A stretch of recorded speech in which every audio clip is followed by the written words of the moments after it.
Bismillahirrahmanirrahim. Alhamdulillahi Rabbil Alamin. Sallallahu wasallam ala nabiyina Muhammad wa ala alihi wa ashabi ajmain. Alhamdulillah, tayo ay magbibigay ng konting paalala sa ating mga kapatid na mga Muslim at saka sa ating mga kababayan. Sa ganitong pagkakataon na napakahalaga sa mga Muslim na magbigay ng paalala palagi at wag titigil at ipagpatuloy ang pagdadawa. Na sinabi nga ng Propeta Muhammad sallallahu alaihi wasallam, baliguan ni walau aya. Na mag-convey tayo o magparating tayo ng mensahe kahit isang aya lamang. Ito man ay aya ng Quran o hadith, isang hadith. So dito mga brothers, na ang pagdadawa o pagpapaalala, hindi dito kinakailangan ng taong marunong kasi sabi nga ng mga ulama, natatatandaan ko pa nung pinaliwanag ito ni Sheikh Pausan ng personal sa aming pag-attend sa kanya, na may nagtanong na yung pamamaraan dito sa pagpapaliwanag dito sa baliguan ni walau aya.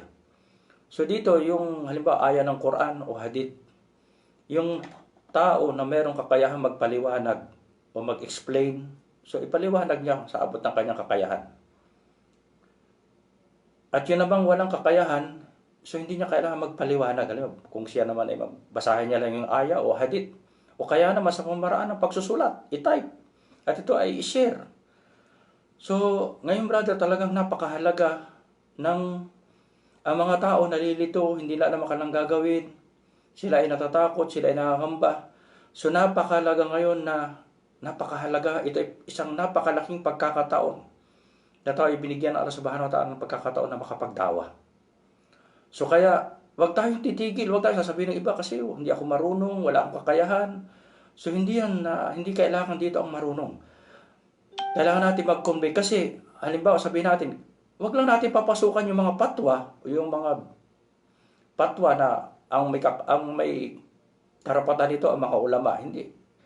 Maging ang tungkol sa halimbawa sa problema ngayon ng pandemic na yan, pwede tayo makinig sa mga paliwanag ng mga expert, ng mga marunong na tao para ilinawin sa tao na mga hindi nakakaintindi.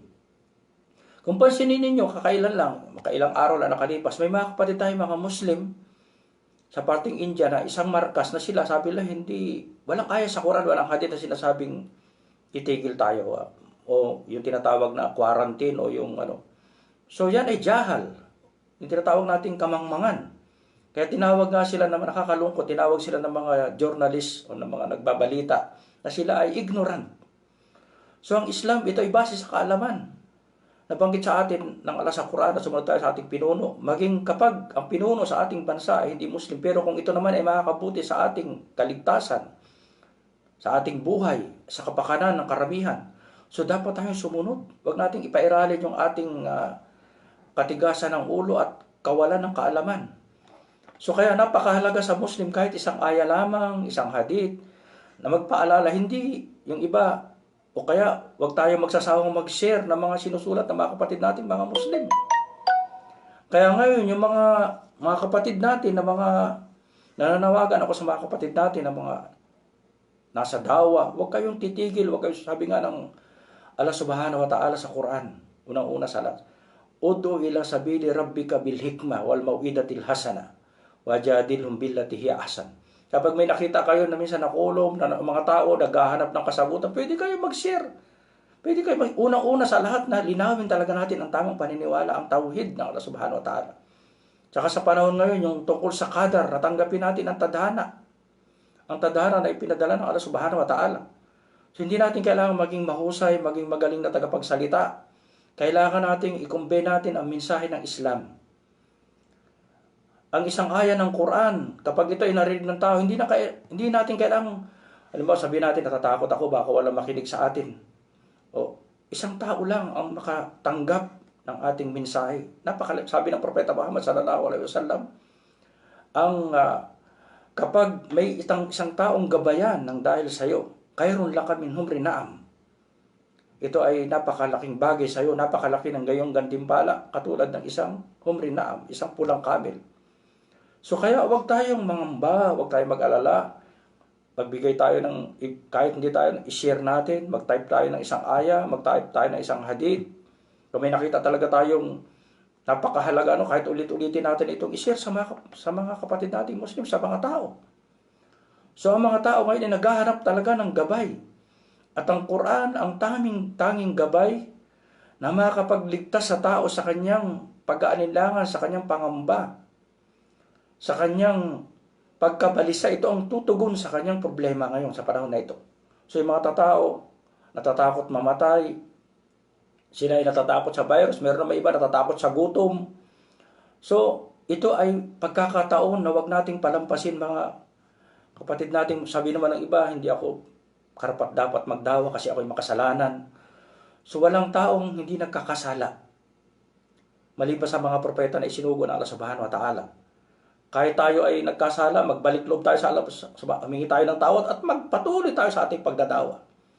Ang ganyang mga idea na lalayo ka sa dawa o sa pagbibigay ng advice sa mga tao dahil sa ikaw ay nagkasala, ito ay waswas ni Shaitan. Ito ay waswas ni Shaitan. Wala sa atin, walang sino man sa atin na free o ligtas sa paggawa ng kasalanan. Walang sino man. Ang ating dila, ang ating mata, ang ating pandinig, ang ating kamay, ang ating paa. Walang sino man sa atin na ligtas sa paggawa ng kasalanan. Kaya lang, huwag tayong lalayo o huwag tayong titigil sa paggawa ng kabutihan. At ang pinakamahalaga, lalong-lalo sa panahon na ito, ay ang iparating natin sa tao ang tamang paniniwala sa Allah Subhanahu wa Ta'ala. Na sinabi nga ng Propeta Muhammad sallallahu alaihi wasallam, "Paawwalu ma tad'uhum ilay."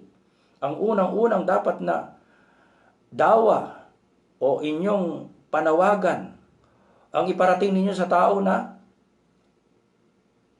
syahadatu an la ilaha illallah, na sila ay sumumpa o paniwalaan nila na walang may karapat-dapat sambahin maliban sa Allah Subhanahu wa Ta'ala. So yan ang unang-una, ang paniniwala sa Allah Subhanahu wa Ta'ala. Sa ibang hadith, sabi nga doon kay Ali bin Abi Talib, nang siya ay inutusan na humayo, sabi niya, "Ud'uhum ilal Islam." Tawagin mo sila sa Islam. Hindi sinabing pupunta sila sa digmaan. Siya inutusan na makipagdigma, kaya lang una-una sabi niya, ud'uhum. Imbitahan niyo sila sa Islam. Dahil ito ang unang-unang pilar ng Islam. Ito ang unang-unang pilar ng iman, ng tamang paniniwala. So kaya, wag tayong susuko, mga kapatid. Napakalaking pagkakataon ngayon. May mga tao kapag nakabasa sila, mabubuksan ng kalang isip, sabi nila, nga pala, dapat bumalik ako sa aking Creator. Bumalik ako sa aking tagapaglikha. Ganon din sa mga Muslim na kapatid natin, wag tayong titigil sa pagpapaalala. Wal amru bil ma'ruf wa nahy anil munkar. Na dapat talagang paalalahanin natin sila na gumawa ng kabutihan at lumayo sa pagkakasala. Ito ang panahon na talagang pagsikapan natin at damihan natin ang paggawa ng kabutihan. At talagang iwanan natin, layuan natin ang paggawa ng kasamaan o kasalanan. Pero talagang hindi tayo ligtas dyan. Immediately kapag tayo nagkasala, magtawba kaagad tayo, humingi tayo ng tawad. Tumayo tayo sa sala. Huwag nating iwanan yung ating sala. Ganon din yung tinatawag nating pakiki-cooperate, pagtulong, maging sa ito ay gobyerno o sa mga samahan. Basta kapag ito naman ay kabutihan, pagbibigay ng pagkain, pagpapaalala, pagliligtas ng mga tao. Ito ang Muslim ay mercy, rahmatul lil alamin, katulad ng Propeta Muhammad sallallahu alaihi wasallam. Hindi tayo dapat tayo mga Muslim ngayon, ang ating mayayaman na mga Muslim dapat magtipon-tipon, magsama-sama at sila ay mamigay sa mga nangangailangan. Hindi na kailangan pang ipakita natin na mamigay tayo sa mga nangangailangan. Tayo mga Muslim ang dapat manguna sa pamimigay ng mga pangailangan. Hindi natin dapat ipaalam, ipahayag sa tao. Gawin natin ito at ang Allah Subhanahu wa Ta'ala nakakaalam ng ginagawa nating kabutihan at pagtulong sa ating kapwa. Ganon din yung pagsunod sa ating pinuno. Nakikita natin ngayon yung mga tao, mayroong mga nagrarally, may nakikipag-away, may mga gumagawa ng gulo at hindi sumusunod sa mga otoridad. Ang Muslim ay isang taong masunurin at hindi tayo gumagawa ng pauda o ng korupsyon o confusion sa lipunan. Tayo ang taong masunurin sa ating pinuno. Sinabi ng Allah Subhanahu wa Ta'ala, "Atiullah wa atiur Rasul wa ulil amri minkum." Kung pansinin ninyo ngayon dito, alhamdulillah sa ating lugar, sa Jaziratul Arab, sa Saudi Arabia, sa iba pang bansa ng mga Muslim, na karamihan sa mga bansa ng mga Muslim ay tahimik at mapayapang sumusunod sa kanilang pinuno na walang